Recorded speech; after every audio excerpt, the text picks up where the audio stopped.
fans. Welcome to the Muscle Car Modeler. My name is Rao, and this week I'm going to feature another one of my builds here of a car that I really like. I love all the Shelbys and love that story, so I really enjoy them, so that's why there's so many of them that I keep featuring on my channel and you're seeing here.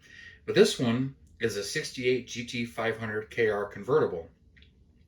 KR was short for King of the Road, and Shelby had put those letters on there, and it was marketing because they put the bigger, not really the bigger, the 428 engine in it, but this has the Cobra Jet in it, which was available mid 68 and later. So the early part of production of 68, you couldn't get this 428.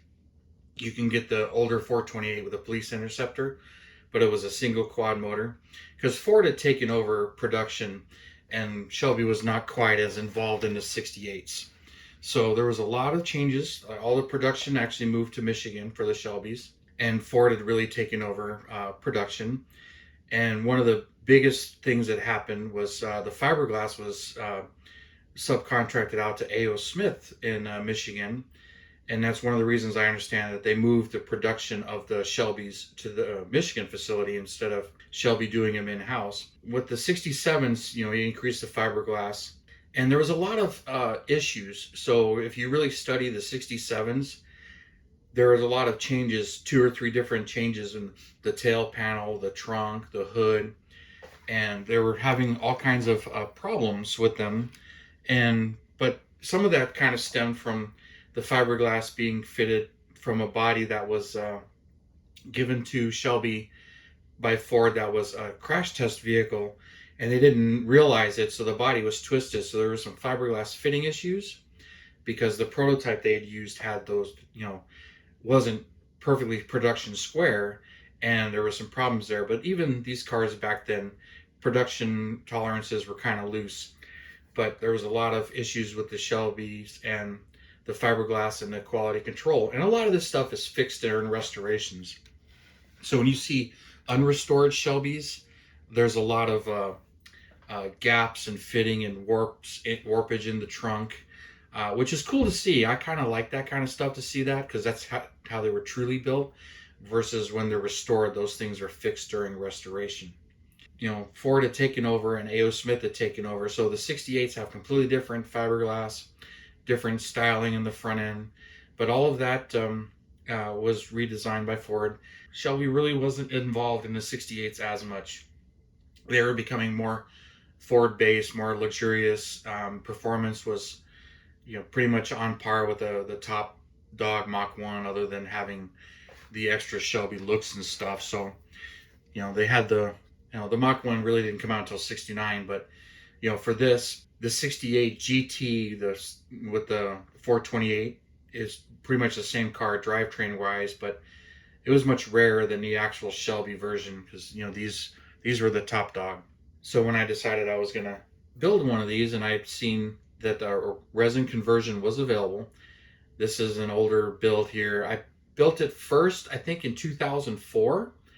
Was when I built it the first time, and this is a Mini Exotics resin kit that I had gotten back then when they were still open, and I bought a couple of them when I discovered them. And I bought this one, and I bought the 6970 convertible, which I believe I have already shown, but this one is the 68 convertible, and it was pretty nice actually. I did some work to it, got it to fit. I mean, resin kits have some of their issues, but this one really wasn't too bad. The 6970, I had some issues where the body was kind of thin. I had some problems, and I realized it was easier for me to modify the kit body and make it a convertible than what it took to repair that resin body. But this resin body was very nice, and it came with a lot of stuff. The only thing that was kind of, there's a lot of pinholes in that back seat, and you can kind of still see them there. And that seemed to be kind of common with the Mini Exotics at the time. It just seemed to be a lot of pinholes, and you just pile in the paint to kind of fill them. But the back seat is theirs, the convertible boot, roll bar, and then of course the whole body, and then sun visors I added, and the rocker moldings. But And then this one, I built the one, and the wheels are actually also from there, but these are white pewter metal. They're white metal or pewter, so they're kind of heavy. But I wanted to go with those just to be a little bit different, dress it up, and just make it different from my fastback and build it up. And then at the same time, I started to do a few more things to kind of dress it up. I kept these mirrors on it. I like those mirrors, and the dash came out pretty nice. This camera is really picking up all of this stuff. My other camera died, so now I'm using my iPhone, and I'm kind of figuring it out and learning. So don't mind the camera and the differences in the sound. I have less control because the camera does all of that for me, but it can get a lot closer and a lot better detail with this also. But there's the front end there, and then the wheels. And I did rebuild this back in 2017. That's why the paint is so much fresher. I used Scale Finishes Highland Green on this, which Shelby called it a different thing, but it was the same color. I can't remember the Shelby name. And then upgraded the rear tail panel with the actual resin one that has molded clear lights that you put in it instead of the one that came with it. And then put the exhaust tips, because the KR had the dual exhaust tips. So there's the underside there, which is all pretty much AMT. I really didn't change any of that. And fitment issues really weren't too much of a problem, just dealing with some of the resin. And then Keith Marks decals. These are Keith Marks. The first one, I've got pictures of when I did it in 2004, had Fred Cady decals. And those were pretty decent, but compared to these ones, they're much nicer. And then I did a couple more upgrades under the hood. Here we go. So there's the 428 there, but that's actually from the Revell kit from the 69 Shelby GT500. That's where that motor came from, and I swapped that in there along with the radiator support and all that stuff. So it's got the oil cooler there, the radiator battery, and then the full engine, and then plus the bracing, which the AMT kit really doesn't give you all of that. But I kept the AMT firewall and the inner fenders. I didn't kite swap all of it over, but it's so much nicer than the AMT setup, and it came out so much nicer, and really wasn't all that hard to fit. But I really enjoyed building this one. It's still kind of a jewel in my collection of all my Shelbys. I got pretty much every year Shelby Mustang built, except for the newest ones, but definitely 65 to 70. I've got them all and kind of shown them to you.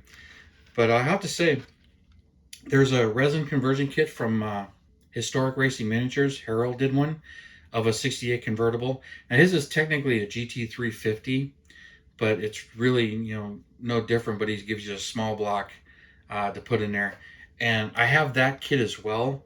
It's a really nice kit, and it's made a little bit differently, and it looks like it's designed to be used with the AMT 67 Shelby instead of the 68, because it comes with a whole bunch of the other parts, and it's a much more detailed kit. And I have that kit. I haven't built it yet, much like my collection, got a whole bunch of them that I haven't built yet, but I would like to get to that someday as well. But there's just a ton of them in my collection, and the same thing. It's what do I choose? Which one do I go with next and build them? But this one, I've always liked this one. The paint wasn't all that great originally, and it wasn't holding up all that well. So that's why I decided to tear this one apart and redo it, do the bare metal foil on it, and redo the paint job to get it looking like it does now. And this rebuild here was done back in 2017. So this is fairly recent in this configuration. And just really like it. I like to do a little bit better with the headlights. But, considering that's what AMT gave you, and kind of working with the base kit and its flaws, the AMT kit is a little bit of a challenge to build if you build that fastback coupe.